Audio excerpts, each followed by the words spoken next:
आओ बच्चों, आज हम एक कहानी सुनते हैं और आज हम हिंदी में कहानी सुनेंगे। अभी तक तो आप इंग्लिश में हमसे कहानी सुनते आए हैं, लेकिन हिंदी हमारे देश की भाषा है। इस भारत देश में कोई भी प्रांत, स्टेट ऐसा नहीं है जहाँ हिंदी ना बोली जाती हो। तो ये भाषा हिंदुस्तान को, भारत को, इंडिया को आपस में जोड़ती है। तो आज की कहानी शुरू करें, लेकिन उससे पहले मैं सोचूं आज आपको कौन सी वाली कहानी सुनाऊं। शेर की सुनोगे, हाथी की सुनोगे, चिड़िया की सुनोगे, किसी लड़के की सुनोगे, किसी राजा की या किसी रानी की? हाँ, तो ऐसा करते हैं, मैं आज आपको एक भारत के बहुत ही बड़े पराक्रमी राजा, चक्रवर्ती सम्राट महाराज भरत की कहानी सुनाती हूँ। भरत ये वो राजा हैं जिनके नाम पे हमारे देश को भारत का नाम मिला। इसे भारतवर्ष कहा गया। तो शुरू से शुरू करते हैं, ठीक है? तो बच्चों, ये है हमारे देश भारत का नक्शा। वो नक्शा जो आज है, पर एक समय था राजा भरत के समय में, जब पास इससे कहीं ज्यादा जमीन थी। भारत की सीमा बहुत दूर दूर तक थी। तो राजा भरत ऐसे ही महान नहीं बन गए। उनमें बचपन से ही कुछ गुण ऐसे दिखते थे कि लगता था कि वो आगे चल के बहुत बड़ा काम करेंगे। तो चलो उनके बचपन से ही शुरू करती हूँ। बहुत समय पहले की बात है। एक नगर था हस्तिनापुर और वहाँ के राजा थे राजा दुष्यंत। उन्हें शिकार खेलने का बहुत शौक था। तो एक बार वो शिकार करने निकले तो दूर जंगल में कर्ण ऋषि के आश्रम में जा पहुंचे। वहाँ उन्हें शकुंतला नामक कर्ण ऋषि की पुत्री दिखी और वो उनकी सुंदरता पर बिल्कुल मोहित हो गए। शकुंतला आश्रम के पास जानवरों के साथ खेलती हुई उन्हें बहुत ही खूबसूरत लगी। आश्रम में कर्ण राजा दुष्यंत उन्हें झाड़ियों के पीछे से झांकते रहे काफी देर और फिर उनके पास पानी पीने के बहाने पहुंच गए। राजा दुष्यंत और शकुंतला एक दूसरे को पसंद करने लगे और दोनों ने शादी कर ली। संयोग से उस वक्त कर्ण ऋषि आश्रम में नहीं थे, तो राजा दुष्यंत शकुंतला को अपनी एक अंगूठी उन्हें याद करने के लिए निशानी के रूप में देकर के वहाँ से चले गए और बोले कि मैं जल्द ही तुम्हें लेने वापस आऊंगा। शकुंतला दिन रात उनको याद करती रहती थी और उन्हीं की याद में हर वक्त खोई हुई बैठी रहती थी। तभी अचानक एक दिन वहाँ पे महर्षि दुर्वासा आ गए। वो अपने गुस्से के लिए बहुत जाने जाते थे। उन्होंने बार बार शकुंतला को आवाज दी, पर उसने सुना नहीं। तो वो क्रोधित हो गए और उन्होंने उसे श्राप दे दिया कि शकुंतला, जिसकी याद में तुम बैठी हो और सब कुछ भूले बैठी हो, भगवान करे कि एक दिन तुमको वो ही भूल जाए। शकुंतला बहुत रोई, पर दुर्वासा ऋषि का गुस्सा शांत न हुआ। तो पता है बच्चों फिर क्या हुआ? ऐसे ही समय बीतता गया। इधर शकुंतला इंतजार करती रही और उधर दुष्यंत शकुंतला को भूल बैठे।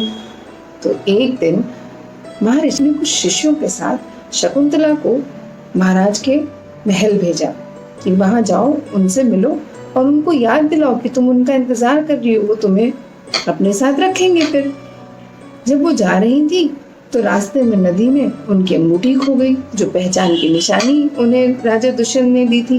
तो जब वो महल पहुंची तो एक ऋषि ने कहा कि भाई अपनी अंगूठी दिखाओ इनको, ये तुमको पहचानेंगे।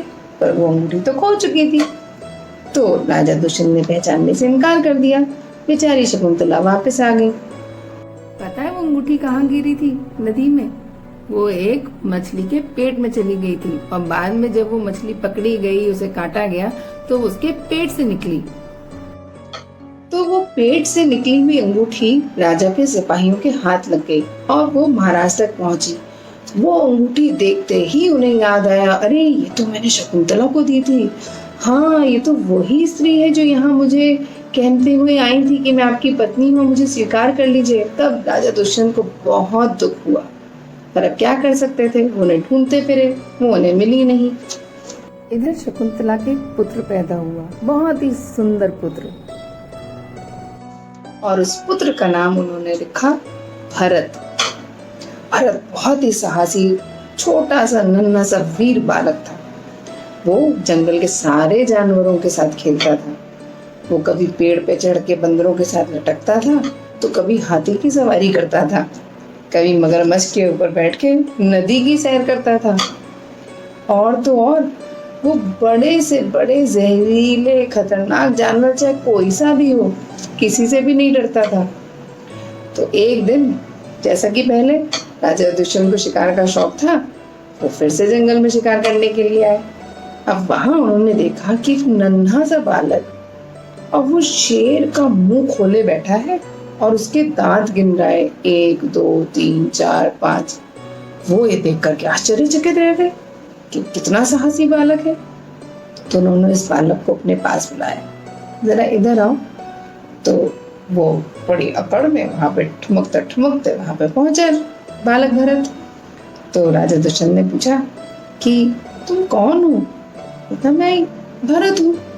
कहते तुम यहाँ क्या कर रहे हो? कहता मैं तो यही जंगल में ही रहता हूँ। कहते तुम्हारे माता पिता कौन है?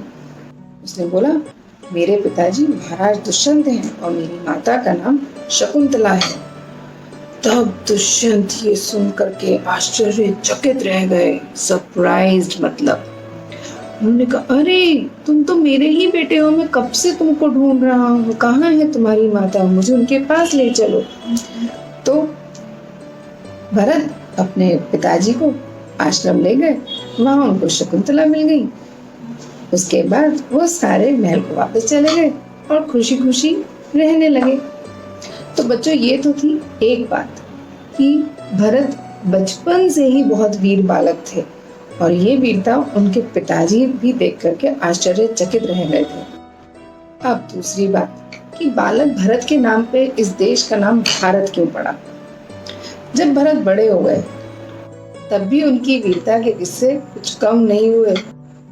तो उनके इसी साहस के ऊपर, उनके इसी वीरता के ऊपर, उनके इस पराक्रम के ऊपर, जिसके चलते उन्होंने कभी किसी दुश्मन को हमारे प्रदेश में, हमारे राज्य में घुसने नहीं दिया कि वो हम पे राज्य करने बैठ जाता।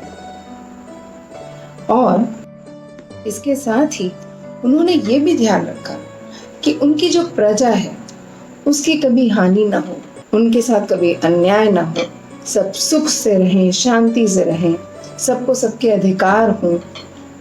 तो एक राजा का यही कर्तव्य है, एक नैतिक राजा का यही कर्तव्य है।